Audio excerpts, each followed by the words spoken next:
երկու մեծագույն արժեք ունեմ, դա իմ զավակներն են ու իմ մասնագիտությունն է։ Ամեն անգամ ասում էի, կխոսեմ այն ժամանակ, երբ ֆիլմ սկսեմ։ Ես էլ քաղաքականությամբ չեմ զբաղվում, շատ բան չեմ հասկանում քաղաքականությունից, սակայն աչքեր ունեմ ու չեմ կուրացել, ունկեր ունեմ, չեմ խլացել։ Ես կարծում եմ երջանկությունը ծառայելու մեջ, այլ ոչ թե ծառայեցնելու։ Բառերն ու հնչյունները գալիս են ու անցնում, իսկ լռությունը մնում է։ Կարողացեք լսել ձայնը լռության։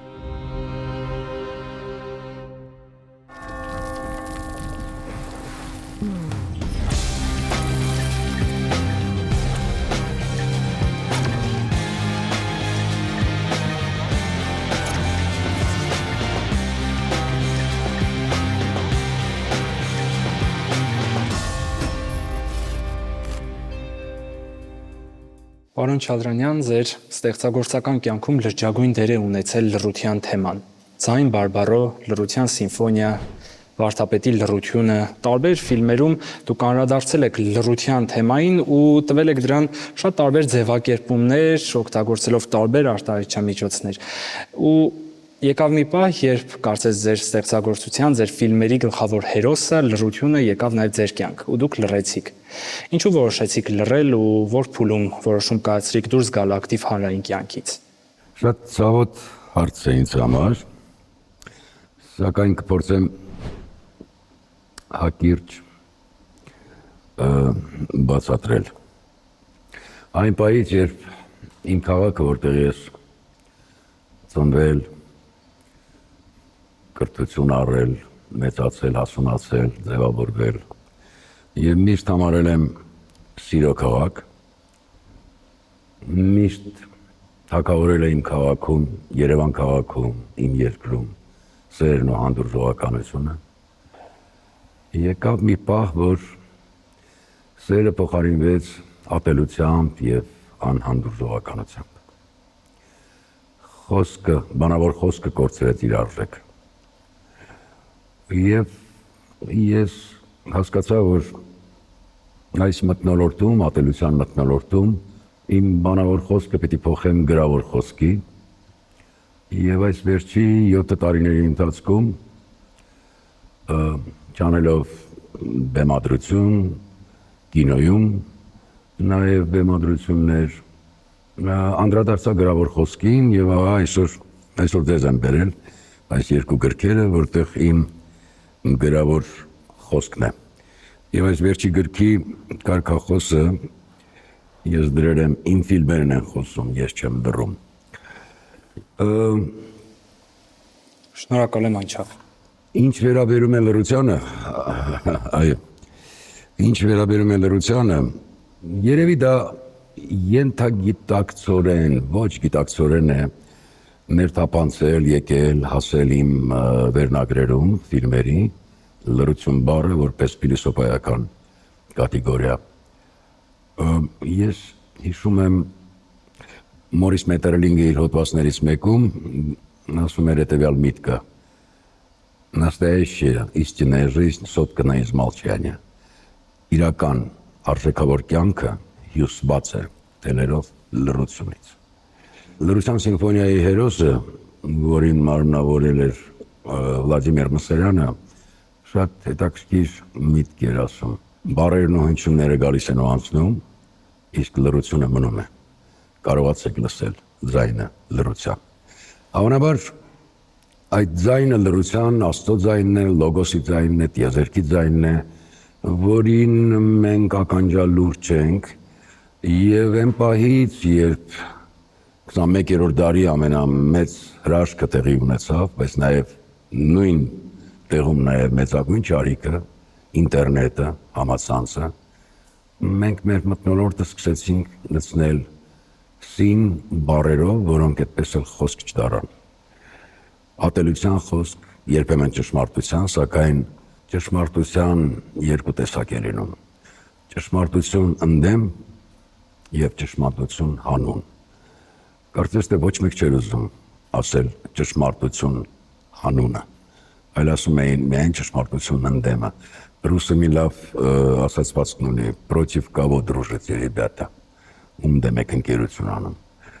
Եվ դրա համար հասկանալով, որ խոսքն իր արժեքը կորցրել է եւ որևէ խոսք այսօր ձայն բարբարո անապատի է, որևէ ողջամիտ խոսք, իսկ հիմնականում մասաները լսում են այն խոսքը, որը մատչելի է իրենց, եւ այդ առումով էլ այսօրվա մշակույթը այն է ինչ որ կա, շատ մատչելի, ծամոնի նման, շատ հեշտ, ուրեմն ընկալելի, դրա համար էլ այսօր ունենք այն, ինչ որ ունենք։ Սովորաբար ասում են, յուրաքանչյուր ազգ արժանի է իր մշակույթին։ Ես չեմ կարծում, որ մեր ազգը արժանի է այն, ինչին այսօր մենք ունենք, տիրապետում ենք, բայց վստահ եմ, որ մի օր մեր մեջ կշտկվի, որովհետև ամենամեծ չարիքը, ինչից որ սա սկսվեց, իմ խորին համոզմամբ, դա այն պահն էր, երբ մեզ պարակտեցին։ Գիտեք, Խուլիոս Կեսարը հանճարեղ խոսքեր էր ասում էր, երբ հայերը ուսուսի են կանգնում ու ձեռքի են տալիս, հնչեցնում են իրենց տիրանափողն ու թմբուկը ու ոտքերը խրոխտ դնում են իրենց հողի վրա, նույնիսկ իմ պալատի սյուները կարող են քանդվել եւ ոչինչ հնարավոր չի հայերին կանգնեցնի եւ որևէ պարտություն նրանք չեն կրի։ Եվ մեկ ուրիշը Պարսից Դարի արքան դեռևս դարերի խորքից ասել է, հայերին հնարավոր չի ախտել, հայերին հնարավոր է բաժանել։ Այն ինչ որ կատարվեց, մեզ բաժանեցին, մեզ գույների բաժանեցին եւ ատելություն սերմանեցին։ Այդտեղից սկսվեց մեր ամենամեծ պարտությունը։ Մենք ոչ միայն այդ պատճառով պատերազմում պարտվեցինք եւ պարտվեցինք շատ բնակավարներում, բայց ես հավատում եմ, ես անուղելի լավատես եմ եւ նաեւ բնության օրենքի համաձայն, որ ոչինչ մշտական չէ լուսնի ներքո, ամեն ինչ փոփոխական է, որ մի օր մենք այս ծնկից կբարձրանանք, կկանգնենք, կշտկենք մեր մեջքը եւ ամեն ինչ կլինի լավ, թե մշակույթի, թե երկրի, բայց դրա միայն գրավականը մեր միասնությունն է։ Ինչքան շուտ մենք ազգովի հասկանանք, որ այս պարակտումը, այս ատելությունը վանենք մեզանից եւ Աստված մեր ամենակալ Տերը ավանդել է միայն սերը, ոչ թե ատելությունը։ Իմ ֆիլմերից մեկում, Ձայն բարբարո ֆիլմում, Թոմազոյի դերակատարն ասում է ատել սովորիր, ատելությունն է ծնում հաղթություն։ Եվ որից հետո իմ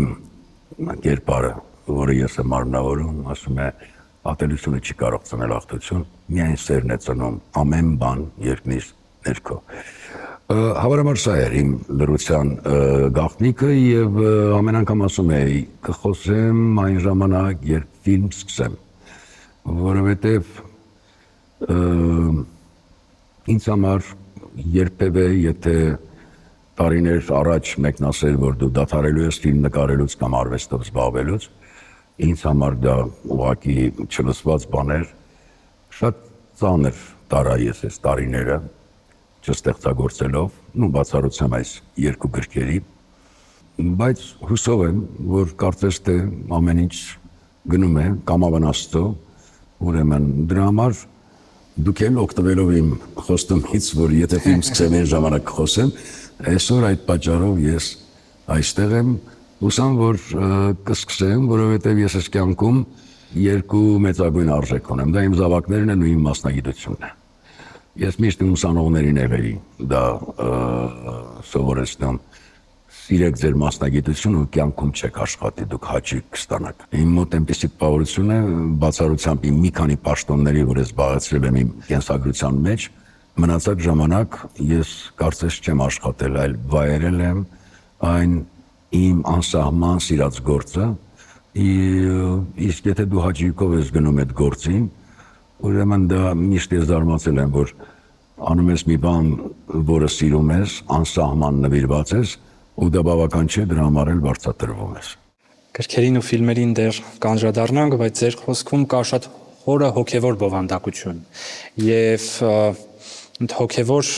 զգացողությունը մարդկանց մոտ միշտ շատ տարբեր է արտահայտվում։ Երբեմն մարդիկ Աստծուն գտնում են իրենց ծանր աշխատանքային փուլերում, երբ հնարավորինս խղճված են ամենատարբեր փորձությունների մեջ, հաղթահարում են, գործում են, ստեղծագործում են ու այդ ստեղծագործական բովում են գտնում Աստծուն։ Իսկ կան մարդիկ, ովքեր Աստծուն ավելի մտերմանում են հենց այդ լռության, առանձնության, խաղաղվելու պահերին։ Ինչպես եղավ ձեր կյանքում, երբ դուք զգացիք Աստծո ներկայությունը ձեր կյանքում ավելի ուժեղ, այն ժամանակ, երբ տարբեր պաշտոններ եք զբաղեցնում, շատ փորձություններ հաղթահարելով, տասնյակ, երբեմն զուգահեռ ստեղծագործական աշխատանքների մեջ էիք թատրոնում, կինոյում, մշակույթի կառավարման բնագավառում, թե այնուամենայնիվ վերջին տարիները դարձան Աստծո հետ հանդիպելու, նաև մի որոշակի ժամանակահատված, երբ դուք այդ լռության մեջ կարողացաք զրուցել Աստծո հետ։ Սիրելի Թովմաս, հավանաբար ակնկալում եք, որ ես շատ հիմա կծավալվեմ եւ երկարաձիգ պատասխան պետք է տամ։ Երբևէ Աստծոց ես չեմ հեռացել։ Ես ինձ գիտակցում եմ, ես հիշում եմ, մենք երկու եղբայր էինք այն խորհրդային տարիներին, կար աթեիստի խոսքը։ Ու հենց հայտնվում էր այդ անձնավորությունը, որը պիտի հակակարողություն աներ, մայրս մոտենում անջատում էր հերոստացույցը։ Ու անմիջապես խղճակնքում ասում էր «Փառք տար, շատ Տեր Աստված»։ Միշտ մեր ընտանիքում ապավինել ենք Աստծո զորությանը, լինի դա դժվարին պահեր, իսկ իմ կյանքում դժվարին պահեր շատ են եղել։ Գոնե վերջին այս տարիների ընթացքում, երբ ես փակվեցի իմ գաղափարի մեջ, երբեք ես Աստծուց չեմ հեռացել, նա էլ ինձնից, իմ երկխոսությունները միշտ են եղել։ Սակայն երբ ես սկսում եմ ստեղծագործել, ես փորձում եմ դրա մասին շատ եմ ասել։ Ինձ համար ֆիլմ անելը դա եւս մի անգամ Աստծո հետ երկխոսության մեջ մտնելն է։ Եվս մի անգամ ներդաշնակության որոնելու ճանապարհին դուրս գալն է։ Եվ ես չեմ հիշում մի պահ, որտեղ ես խռով եմ Աստծուց, նաև այս գրքի մեջ կա մի հետաքրքիր պատմվածք, կոչվում է «Ձայնը»։ Ես անդրադարձել եմ Արթուր Մեսչյանի «Ուր է իր Աստված» երգին, իմ մանկության տպավորությունների հետ։ Իդեպ ինքնակենսագրական չէ, գուցե ինչ-որ բաներ վերցրած է կենսագրությունից, 10 նովել է, որոնք գուցե նովելներով վեպեսա կամ առանձին նովելներ են, այսինքն յուրաքանչյուր նովել ինքնուրույն կյանք ունի, բայց հետաքրքիր է, որ հերոսը ծնված օրից մինչև մեր օրեր է հասնում։ Եվ այդտեղ այդ ձայնը դիպակոբանում պատմվածքում անդրադառնում եմ դրան, որ Աստված միշտ նույն տեղում է, պարզապես մի շրջվեք Աստծուց։ Հավանաբար ինչ որ կատարվեց մեզ հետ, այս արհավիրքները, պատերազմ ու շատ բաներ։ Երևի դա նրանից էր, որ մենք շատ էինք շեղվել Աստծո արժեքներից, սկսած Աստծո 10 պատվիրաններից վերջացած բոլոր արժեքներով, որը եւ քրիստոնեությունն է մեզ ժառանգություն թողել, եւ մենք լինելով առաջի քրիստոնյա ազգ այսօր շատ երևի երես թեքեցինք, իսկ երբ որ երես ես թեքում այդ արժեքներից, երես ես թեքում ամենակալ Տիրոջից, հավանաբար այս ամեն ինչը գալիս է որպես փորձություն, որպես, չգիտեմ, պատիժ կամ անվանենք փորձություն։ Եվ այս փորձությունից մենք պիտի կարողանանք պատվով դուրս գալ, իսկ ճանապարհը մեկն է։ Վերադառնալ մեր բարոյականությանը, վերադառնալ Աստծո արժեքներին, եզերական արժեքներին, ուրիշ ճանապարհ ես չեմ տեսնում։ Մնացածը քաղաքական գործիչների եւ դիվանագետների գործն է, որից ես չեմ հասկանում, բայց նաեւ չեմ հասկանում շատ արվեստագետների, որոնք քողարկելով իրենց անտարբեր լռությունն ասում են ես քաղաքականությամբ չեմ զբաղվում։ Ես էլ քաղաքականությամբ չեմ զբաղվում, շատ բան չեմ հասկանում քաղաքականությունից, սակայն աչքեր ունեմ ու չեմ կուրացել, ունկեր ունեմ, չեմ խլացել։ Ուստի կարող ես դու տեսածն ու լսածը արտահայտես, բնավ քեզ չխոհարկելով այդ տարօրինակ պաշտպանողական շիրմայով։ Ես քաղաքականությամբ չեմ զբաղվում։ Այո, քաղաքականությամբ զբաղվում են պրոֆեսիոնալները։ Ցավոք սրտի մեզանում երևի ամենամեծ դժբախտությունը նա է, որ բոլորն են հիմա զբաղվում քաղաքականությամբ, Բոլորն են խոսում քաղաքականությունից, հասկացող, չհասկացող, գրագետ կամ անգրագետ, թերհաս կամ խելացի, բայց մի պահ մենք պիտի կարողանանք լռել եւ կարողանալ լսել այդ լռության ձայնը։ Մեզ այսօր կարծում եմ ազգովի պակասում է այդ լռության ձայնը։ Եթե մենք մի օր ազգովի, մի օր 24 ժամ լռենք եւ այդ շարիքը ինտերնետը չլցնենք ատելության խոսքով, հիմար մտքերով եւ ուղղակի լռենք ու հասկանանք ով ենք մենք եւ ուր ենք գնում եւ ինչ ենք այսօր եւ որն է մեր ապագան եւ որն է մեր ազգային տեսիլքը։ Այսօր մենք այդ ազգային տեսիլքն ենք կորցրել, որովհետեւ մեզ ներարկում են, որ ապրեք իրական Հայաստանում եւ հրաժարվեք ձեր երազներից։ Իսկ եթե դու ազգին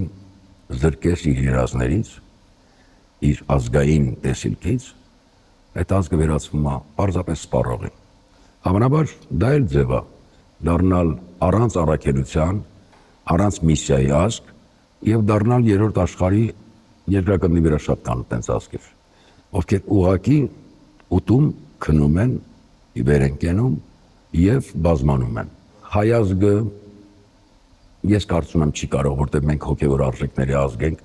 եւ մենք պատասխան պիտի տանք մեր նախնիների, ես գոնե իմ պապերի, իմ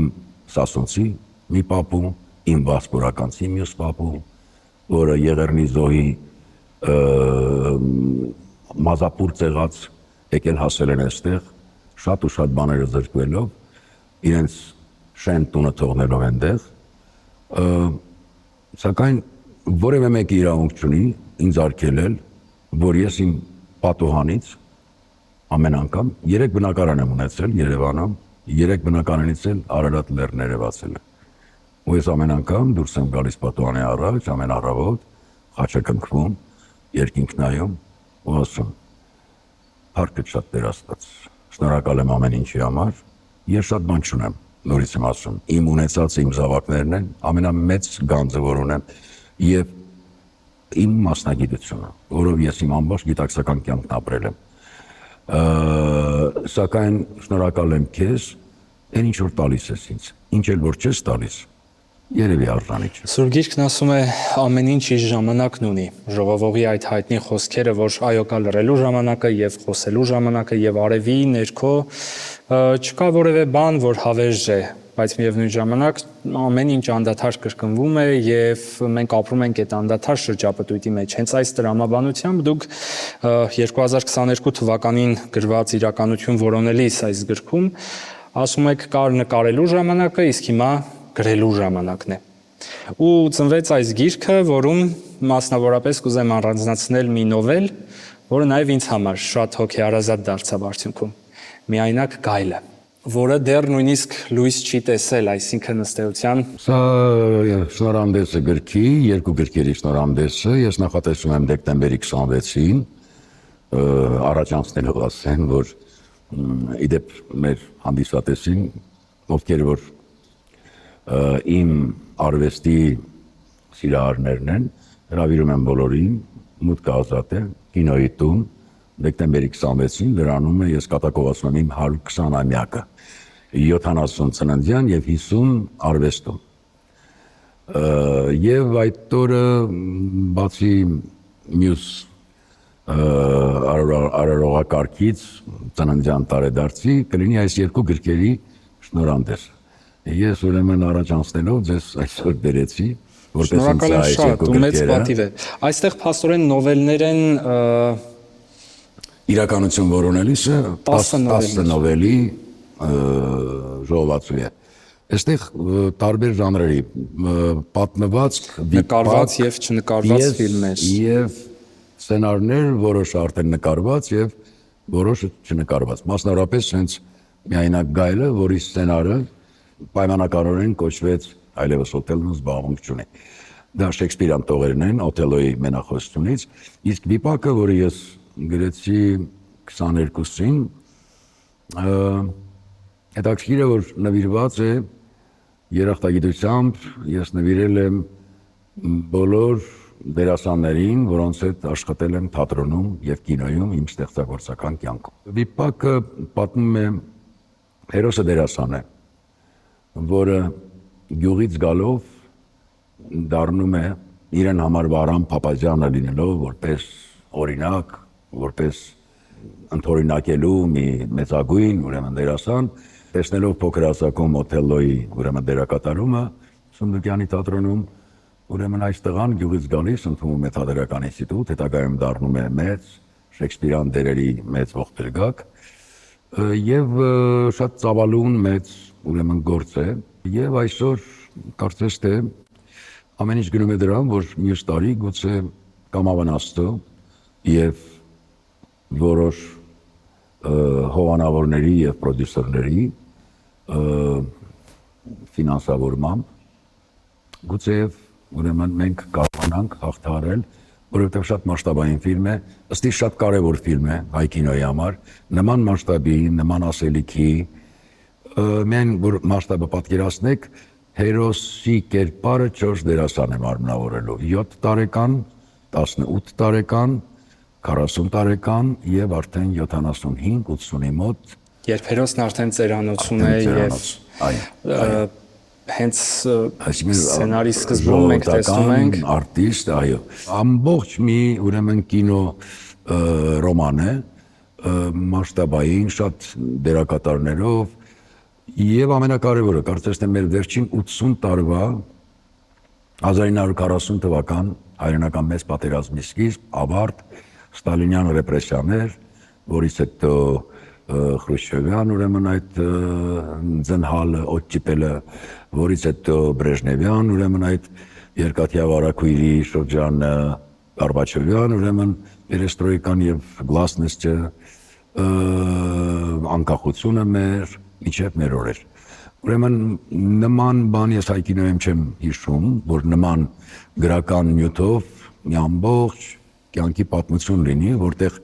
վերծված է այդ բոլոր ֆորմացիաները մեր երկրի, բոլոր փուլերը։ Ես կարծում եմ, որ ինքը ամենևս հույս ունեմ, եւ դա ոչ միայն իմ կարծիքն է, կոնկուրսը այս մրցույթը շահել է, եւ արդեն ունենք մենք 30%-ը։ Ես ուզում եմ շնորհավորել, որովհետև բոլորովին վերջերս կարողացանք հաղթել ըստ էության կինոյի հիմնադրամի։ Հավանաբար գաղտնիք չի, որ պիտի ասեմ, որ պրոդյուսերը ֆիլմի հենց դուք եք, Սիրելի Թովմաս։ Ես շնորհակալ եմ այդ պատվի համար։ Հանդիսատեսին պիտի այդ գաղտնիքը բացենք, որ մենք ուրեմն ես իմ տարիքի բարձրությունից, դուք ձեր երիտասարդության, ուրեմն այս ավյունով, բանով մենք 1 տարի առաջ հեռախոսով իրար հետ ծանոթացանք, հանդիսատեսին ասեմ, մեր ունկնդրին ասեմ, որ իր վարպետը, կուրսի վարպետը, Թովմասը սովորում է դեռևս թատերական ինստիտուտի պրոդյուսերական ֆակուլտետում, իր վարպետը, կուրսի ղեկավարը, իմ շատ հին բարեկամն է, ասեց մի ուսանող ունեմ, կարծում եմ նույն լեզվով եք խոսում, նույն երամից եք, շատ կարդացած, շատ ինտելեկտուալ տղա է, մի հատ զանգիր, գուցե ճիշտ է, ես միշտ սիրել եմ երիտասարդների հետ աշխատել։ Եվ կարծես թե ստացվեց, մենք հասկացանք, որ մի լեզվով ենք խոսում, ինձ շատ դուր եկավ ձեր մոտեցումը եւ այսօր կարծես թե արդեն ամուր քայլերով գնում ենք դեպի էկրանավորը։ Շարունակվեց Շուշան Միրզախանյանով, որը շատ ավելի փորձառու պրոդյուսեր է, երկար տարիներ ղեկավարել է ազգային կինոկենտրոնը եւ Շուշանի հետ մենք սովորել ենք դեռևս Բիկում, Մոսկվայում եւ տեսնենք ովքեր հետաքրքրություն կցուցաբերեն ֆինանսավորման։ Ես կարծում եմ շատ կարևոր ֆիլմ սա կարող է դառնալ մեր մշակույթի համար, թե իր էմոցիոնալ առումով, իր ասելիքի առումով։ Մի բան միայն ասեմ, որ մենք միշտ լսել ենք Վարան Փափազյան, բայց բացի գրքերից վիզուալ մենք չենք տեսել, այստեղ կա մի փոքր էպիզոդիկ դեր է իհարկե, բայց Վարան Փափազյանի կերպարը կա, հավանաբար իրեն նման մի դերասան պիտի մարմնավորի եւ շատ ուրիշ բաներ, որոնք այսօր ընդհանրապես վերապատմելը գիրքը կամ սցենարը շատ անշնորհակալ գործ է, ֆիլմը պիտի էկրանին տեսնես, այլ ոչ թե լսես բանավոր։ Ուրեմն թող Աստված մեզ ուժ տա մեր այս տանդեմին, նաև Տիկին Շուշան Միրզախանյանին էլ ուրեմն միացնենք, որ մենք կարողանանք իսկապես գտնել այդ ֆինանսավորումը, հետաքրքրված մարդիկ մեջտեղ գան եւ փորձեն բանանել։ Շատ դժվար է։ Ես ամեն անգամ մտածում եմ, որ ինչի ես ընտրեցի այս մասնագիտությունը։ Ախր ես պիտի ընտրեի անհատական մասնագիտություն։ Իմիջիալոց դիտելով ձեր մի քանի հաղորդում, ես գիտեմ, որ վերջում մի հարց եք տալիս, հիմա այդ հարցը բերեմ առաջ, հա։ Եթե չեմ սխալվում, ասում եք ինչ խորհուրդ կտայի ձեզ 10-ամյա հասակում, եթե կարողանայիք հանդիպել։ Հիմա քանի որ խոսքը եկավ կոնտեքստի մեջ, դրա համար ձեր վերջի հարցը ես գողանամ բերեմ առաջ։ Սիրով։ Գիտեք, հավանաբար, եթե ես հիմա 10 տարեկան լինեի, իմ այս տարիքի բարձրությունից, պիտի ասեի մի զբաղվիր կոլեկտիվ արվեստով, զբաղվիր անհատական արվեստով, որովհետև այդ տարիքում ես զբաղվում էի նկարչությամբ, պոեզիա, քանդակագործություն, անսահման սիրում էի ճարտարապետություն, բայց չգիտես ինչի, ես այդ անհատական արվեստներից գնացի կոլեկտիվ արվեստ,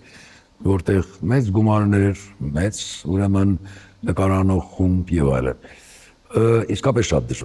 շատ դժվար է ընկնել ձերքդ մեկնած մեծահարուստների մոտ գնալ։ Ամենադժվար տարիներին Հայաստանի, այսինքն Հայաստանը երբեք չի եղել այսքան բարեկեցիկ ապրող եւ այլն, այսինքն ամենադժվար տարիներին եղել են մեկենասներ, որոնք իրենք են եկել եւ ասել, որ ազգի համար կարևորը մշակույթն է, առավել եւս կինոն։ Բայց այսօր շատերը ստիպված են, իսկ հիմնականում կան ստեղծագործողներ, արվեստագետներ, որոնք կարող են ստեղծագործել, բայց դա իրենցը չի, չեն կարող գնալ, խնդրել, վիզծրել, ձեռք մեկնել։ Ցավոք, սա է մեր մասնագիտությունը, որ մենք շատ ենք կախված ֆինանսավորումից, մեծահարուստներից։ Երևի երանի կտամ այն Հայաստանը, երբ որ մեր մեծահարուստները գիտակցեն, որ մեր ազգային դիմակիցը մեր մշակույթն է։ Մշակույթին պիտի օգնեք եւ մի թողեք, որ արվեստագետները անընդհատ ստորանան, տարիներով այդ ֆինանսավորումը գտնեն եւ արժանիներին պետք է օգնել։ Միխայել Ռոմն ասում էր, օգնեք տաղանդավորներին, միջակությունները իրենց ճանապարհը միշտ էլ կգտնեն, իրենց ճարպկությամբ։ Ոստի, եթե այսօր մի հորդոր պիտի ունենամ, իմ հորդորը դա է լինելու մեր մեծահարուստներին։ Օգնեք, մենք տաղանդավոր մարդիկ ունենք, որոնք փակվել են իրենց կաղապարների մեջ, չեն դուրս գալիս եւ ափսոս են նրանց պետք է աջակցել, նրանց պետք է ֆինանսավորել, դա եւ կերպարվեստի ասպարեզում են, դա եւ երաժշտության մեջ է, դա եւ թատրոնն է, դա եւ առավել եւս կինոն է։ Այլևս Օթելլոն զբաղմունք չունի ֆիլմում, ինչպես դուք նշեցիք, այդ ամենատարբեր ժամանակաշրջանների մեջ, այնուամենայնիվ երևում է մարդը իր ամենօրյա հոգսերով, ապրումներով, իր բարձրի հետ հարաբերությամբ, հայր-որդի հարաբերություններով, սիրո հարաբերություններով, կարծես մարդու ամեն մի եզրը, ամեն մի կողմը շատ գեղեցիկ այդտեղ երևում է իր հիմնական ասելիքով։ Եվ այս հարատև լռությունից հետո, երբ ֆիլմով պիտի վերադառնաք եւ այլևս հավանաբար մոտ է այն օրը, երբ պետք է արդեն մտնեք աշխատանքային թեժ փուլի մեջ, որն է հիմնական ասելիքը, որը կուզեք ասել արվեստի մեջ հենց այս օրերի մասին։ Ես մի բառով միայն կասեմ, իմ բոլոր ֆիլմերը, իմ ստեղծագործական կյանքը, իմ ապրած կյանքը եղել են սիրո մասին։ Երբեք ատելության մասին չեն եղել, ոչ իմ ֆիլմերը, ոչ իմ ապրած կյանքը։ Եվ հուսով եմ, եթե տիեզերքը ամենակալ Տերը, ինչքան էլ որ ինձ այս 70-ամյակից հետո պիտի ինձ ընծայի, այդ տարիներն էլ կարծում եմ սիրո մասին են լինելու եւ սիրո մեջ պիտի ապրեմ։ Իմ բոլոր ֆիլմերը սիրո մասին են, բոլոր ֆիլմերը։ Նույնիսկ եթե շատերը համարում են հորետեսական ֆինալեր, բայց միևնույն է, դա մեծագույն սիրոց է։ Ես միշտ ասել եմ, ես երբեք իմ Երևանը չեմ սիրել կենացային սիրով։ Ես սիրել եմ ծնողական, ես միշտ ախտորոշումներ եմ դրել եւ փորձել եմ ախտորոշումը լինի, որ մենք կարողանանք ապաքինվել, որովհետև միայն անտարբեր մարդը կարող է ուղղակի այնպես կենաց ասել ու ասել ամեն ինչ լավ է եւ անցնել, որպեսզի շատ նեղություն չտա իրան եւ պատամարդ չլինի մյուսների հետ։ Իմ սիրո բացատրությունը իմ քաղաքին, իմ երկրին միշտ եղել է գուցե ոչ ստանդարտից դուրս, եւ դա եղել իմ միշտ իմ սիրո արտահայտությունը, խոստովանությունը իմ քաղաքին, իմ երկրին, իմ պապերի հիշատակին եւ իմ ազգային արմատներին։ Սա է, նույնը նաեւ այս ֆիլմը, իմ բոլոր ֆիլմերը սիրո մասին են։ Պարտադիր չի դա սեր լինի տղամարդ եւ երբ որ ես հիմա ասում եմ սիրո, գուցե շատերը ընկալում են տղամարդ եւ կնոջ սիրո պատմություն, նաեւ դա է, բայց սերը շատ ավելի եզերական է, սերը նա սկսում է սեր առ Աստված, ի խորոց սրտի, հետո մնացածը տարածվում է կնոջ, ընտանիքի, զավակների, հայրենիքի եւ այլն։ Այն մարդը, որ աշխարհ է եկել եւ չի ճաշակել ինչ բան է սերը ու չի սիրվել, ես գուցե դաժան գտնվեմ ու ասեմ, որ դա շատ անիմաստ ծնունդ է եղել եւ անիմաստ կյանք, որովհետեւ մարդու առաքելությունը սիրո մեջ է։ Մարդ ծնվելուց հետո նայեք, Աստված մեզ բոլորիս հավասար է ծնում, մենք բոլորս մի ճիչով ծնվում ենք, բայց հետո տալիս է մի բան, որը իրանից անկախ է, ընտրություն, այդ ընտրությունը դու պիտի կատարես, մեկը ընտրում է խավարի ճանապարհը, մյուսը ընտրում է լույսի ճանապարհը, եւ Երանի են մարդուն, որը ընտրում է սիրո եւ լույսի ճանապարհը եւ իր կյանքի առաքելությունը դառնում է դա, որտեղ կյանքը այնքան կարճատև է։ Ես հիշում եմ իմ փոքր ասակը, ես հիշում եմ իմ առաջի անգամ անձնագիր ստանալը, երբ ես 16 տարեկան եմ, կարծես 3 լիներ, իսկ այսօր արդեն 70։ Եվ շատ արագ թռավ։ Եվ գալիս է մի պահ, երբ որ դու պիտի հաշիվ տաս, եւ յուրաքանչյուր նման հոբելան դա մի որոշակի գիծ է։ Ինչ ես արել, ոնց ես ապրել քո կյանքը։ Տվել ես թե միայն վերցրել ես։ Ես կարծում եմ երջանկությունը ծառայելու մեջ, այլ ոչ թե ծառայեցնելու։ Ես կուզեի մի օր մեր օլիգարխները, մեր մեծահարուստները հասկանային, որ երջանկությունը ծառայեցնելու եւ փող դիզելու մեջ չէ։ Երջանկությունը, բացարձակ երջանկությունը ծառայելու մեջ է։ Ես երջանիկ էի, երբ որ ունեի ուսանողներ, ու ես ծառայում էի նրանց։ Ոչ ինստիտուտի տված աշխատավարձի դիմաց, որովհետեւ դա նույնիսկ իմ մեքենայի վարելինքի գումարը չէր բավականացնում։ Ես ծառայում եմ ու ես երջանիկ էի։ Ես իմ ամբողջ կյանքը ֆիլմեր նկարելով, բեմադրություններ անելով, ես գոնե հավատացել եմ, որ ծառայում եմ իմ հանդիսատեսին, իմ ազգային մշակույթին եւ դրանում է հենց երջանկությունը, որովհետեւ ինչ որ տվեցիր, քոնն է, ինչ որ պահեցիր, քեզ չի մնա։ Մի օր դու չես լինի, ու այն ինչ որ պահել ես քո պահոցներում, գալու են քո ժառանգները աղբանոց տանել։ Այդ առումով էլ ես միշտ նվիրում եմ, ինձ ասում են, չես խնայում, ասում եմ, չէ, ախր ես գիտեմ, որ քո մոտ լինի, դա իմն է։ Եթե ես պահեցի իմ սեյֆում կամ չգիտեմ բաներում, պահոցներում, ինչ պետք է անեմ։ Դրա համար էլ Քրիստոս ասում է ավելի երանելի է տալը, քան առնելը։ Շատ հստակ ձևակերպմամբ առաքյալներից մեկի նամակում այդ Քրիստոսի խոսքը պահպանվել է։ Ընդհանրապես տարեմուտն էլ ասոցացվում է ամփոփելու հետ եւ տարեմուտին ընդառաջ շատերս փորձում ենք ամփոփել տարին, ամփոփել այն ամենը ինչ արել ենք ու այս ամփոփելու գաղափարը շատ կարեւոր է ամանորին։ Դուք էլ ամփոփում եք ձեր գործունեության 50-ամյակը եւ հոբելյանական տարի է ձեզ համար, ինչի շնորհավորելու առիթը վստահ եմ, որ բոլորս դեռ առաջիկա օրերին կունենանք։ Այնուամենայնիվ ամփոփելով, ո՞րն եք համարում կարևորագույն ձեռքբերումը մեր պետության համար, որն եք համարում կարևորագույն ձեռքբերումը անձնապես ձեր կյանքում այս տարիների մեջ, եւ ինչ եք կարծում ձեր մշակութային հետագա գործունեության ընթացքում ինչը կլինի կարևոր ձեռքբերումը կամ ինչին դուք կձգտեք, որպեսզի դա դառնա ձեր կարևորագույն ձեռքբերումը, այս մակերեսային շատ տիկտոկյան հասարակարգում մշակույթի մեջ նոր խոսք ասելու առումով, ինչը կարծում եմ գնալով բարթանում է, բայց անհրաժեշտությունը բնավ չի վերանում։ Սիրելի Թովմաս, մեր բոլոր ֆորմացիաները, որ մենք ապրել ենք, հատվածները 20-րդ դարի երկրորդ կեսից, ես ծնվել եմ 20-րդ դարի երկրորդ կեսին,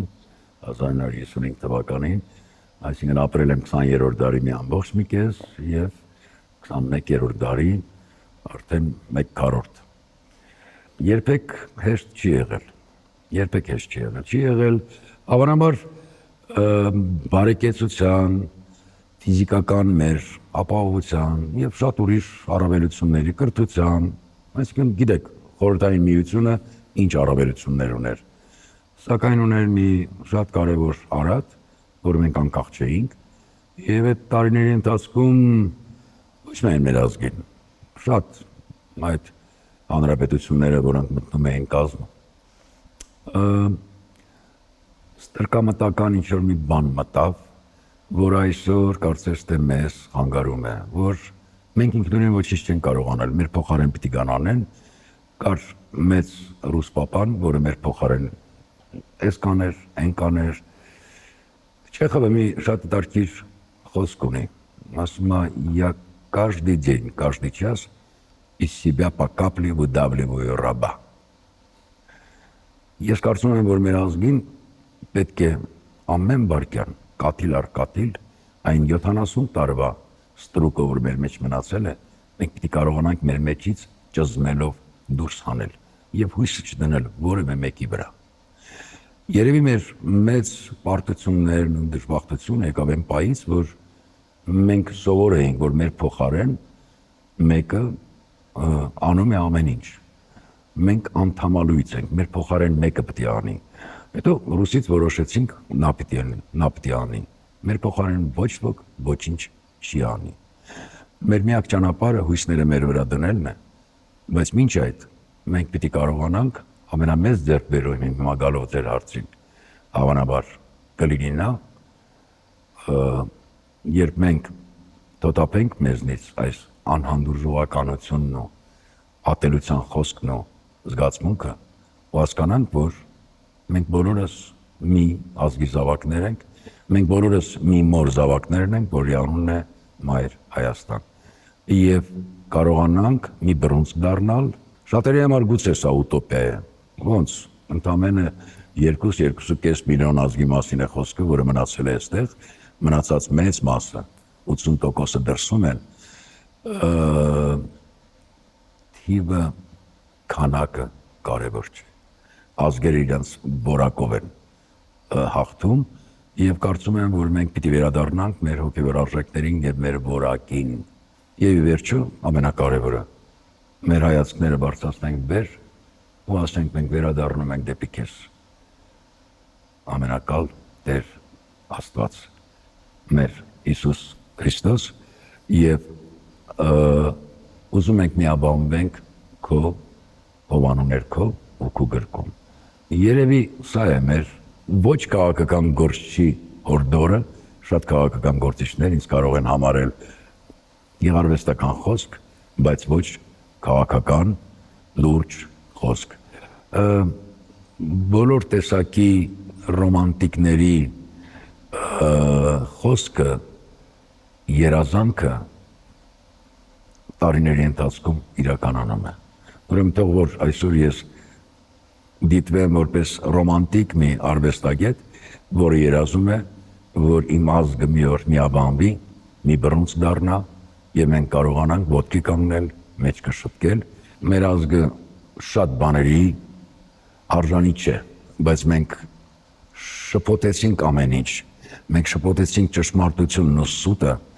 և այսօր տերը դառանք մի շատ խառնաշփոթ, մի շատ գորշ մի բանի, որի անունը դրել ենք ազգային արժեք, ազգային մշակույթ,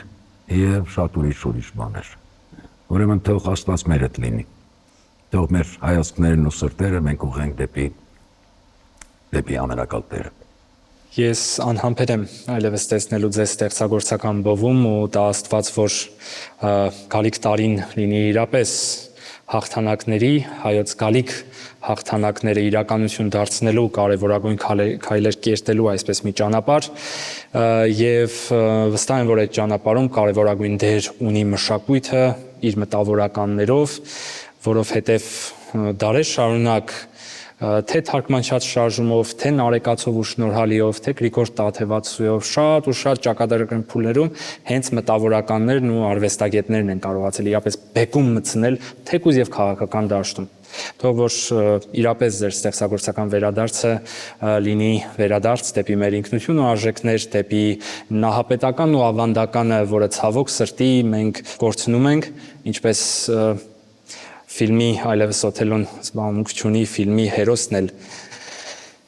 իր սիրտը կանգնում է այն ժամանակ, երբ իր աչքի առաջ մեռնում է նահապետականը։ Ես կուզեմ, որ մենք այդ նահապետականի մահը չտեսնենք, այլ տեսնենք հայոց գալիք հաղթանակը, որն այլ ընտրանք չունի։ Շատ շնորհակալ եմ այս զրույցի համար։ Կամավան Աստծո։